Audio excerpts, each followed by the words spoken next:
Hello everybody, thought I'd do a quick little video on trailers. This is my small trailer that's right behind me. It's the 5 by 8 foot utility trailer, and I use it a lot for a lot of little stuff because I don't have a pickup truck. So I'm just going to make a short video today. It's going to show you how to hook this trailer up and use it. Okay, on the back of your vehicle you're going to need a trailer hitch and a trailer ball. This part's the actual trailer ball, and that's where the trailer hooks up. You have to be sure you have the right size trailer ball. Most all trailers anymore use a 2-inch ball, and that's what this is. Don't know if you can read it, but it'll say 2-inch right there on the top. Something that's really useful if you have a trailer and you're backing up to it is a reverse camera like this. Reverse cameras make this so much easier. In fact, this is like the most important thing reverse cameras are good for. So you can see we're approaching on the trailer now. This little trailer, you don't have to get it exact. You just got to get it close because you can put it in position by yourself. So we'll just get it pretty close, like about right there.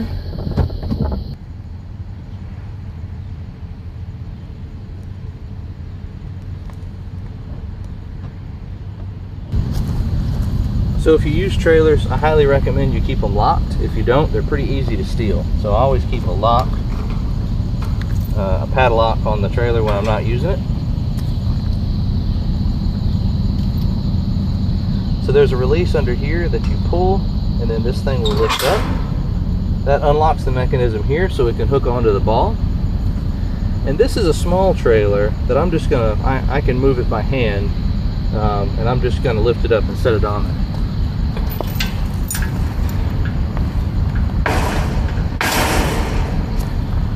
So once it's hooked on, you can pull this thing back down. Be sure that little thing locks it so you can pull up on this and it won't come. Next, you hook up the safety chains. All trailers have a couple of chains attached to them. On either side there's a chain. I call these safety chains. These are for if the hitch comes loose and breaks, this is the backup connection. And all hitches have holes where you can hook these things, and you always want to crisscross it, so you're just going to do it like this. Safety chains are hooked up. Now we'll hook up the lights. So this is the wire harness on this little trailer, and you just plug it right in here.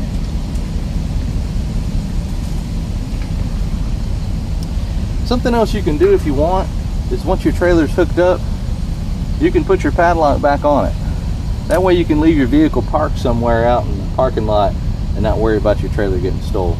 The other thing you should keep in mind is the pin back here that holds the hitch into the receiver. You want a locking pin too. This is a locking pin. It takes a key on the end of it.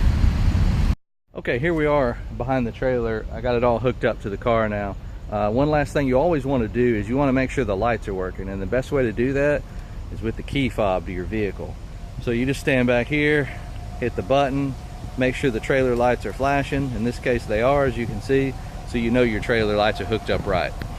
And that's it, you're ready to roll. Okay, next I'm going to back up to my big trailer, and I'm going to show you how I do that.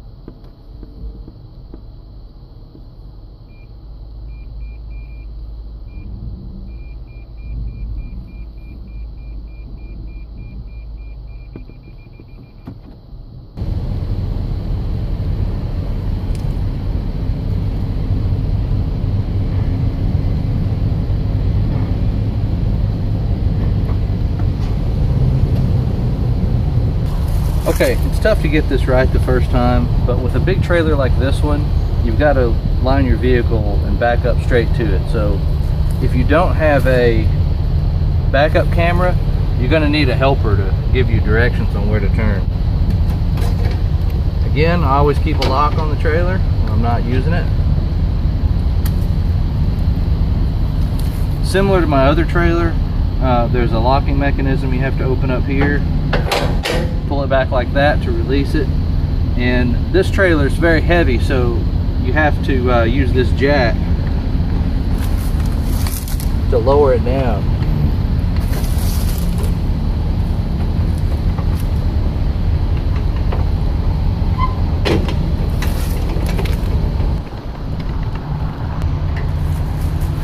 All right, so again, you want to push this thing forward. There you go. Much like on the other trailer, there are safety chains that have to be hooked up. You want them to cross over underneath. Okay, that's the safety chains. This is the this trailer has a round plug because it has brake controller built into it.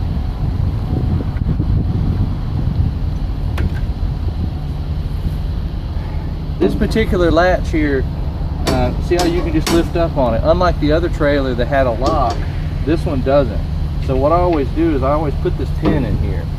If I'm using the padlock will lock it shut. But for my cases, I don't need it locked, so I'm just going to use this pin.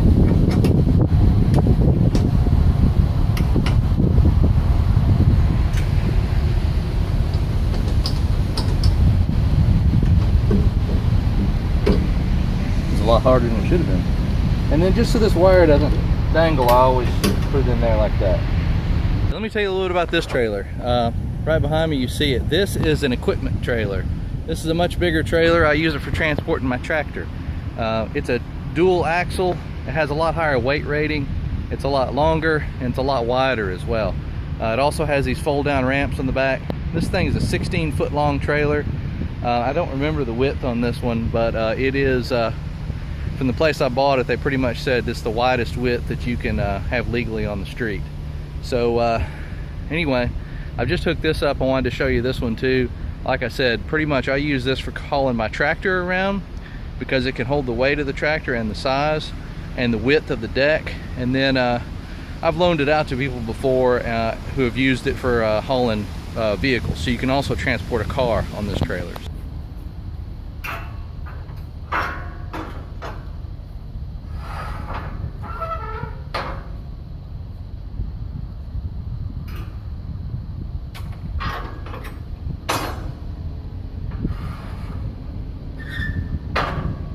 Something pretty cool on here I wanted to show you is these ramps, they fold down. They can be slid throughout this whole width to suit whether or not you have something small, like a small tractor like mine, or if you have something large like a car, which is pretty cool. Like I've said before, you always want to make sure your lights are working. And in this case, you always want to make sure the brakes are working. So those plug-in connectors can be a little flaky. They sit outside in the weather all the time. They can get messed up. My brake controller's in the center console of the car, and I've got another video where I demonstrated how I installed it. So you want to look at the screen, do the manual engage, and NC for this brake controller means no connection. So that means my wire back there is not tight. So let me go double check that. Another thing I showed in the other video on my other trailer was you can use the key fob for your vehicle. But another thing you can do is just turn your hazard lights on. This is an easy way if you're diagnosing the trailer lights. You just turn your hazard lights on and then you'll know whether or not they're working because they'll be flashing. Alright, I wiggled that connector around a little bit. I'm back here on the trailer now. You can see the tail lights are flashing. We'll go check that brake controller too. Okay, so the brake controller is now showing a C, and if I do the manual lever, it is turned the voltage on. So that confirms that your trailer brakes are hooked up right. Okay, I just wanted to show you my tractor loaded on here. So behind me you see the tractor on the trailer. Notice that it's slightly forward of the axles. You want to have the majority of the weight over the axles with a little bit extra on the tongue so you don't have a negative tongue weight. So what I like to use are ratchet straps. So you can just see here that I've got this thing tied down with 2 straps, one in the front and one in the back. Okay, as usual, thanks for watching my video, guys, and learning a little bit about the trailers that I use and how to hook them up and stuff like that. Hope you found it useful, and until I see you on next video, bye.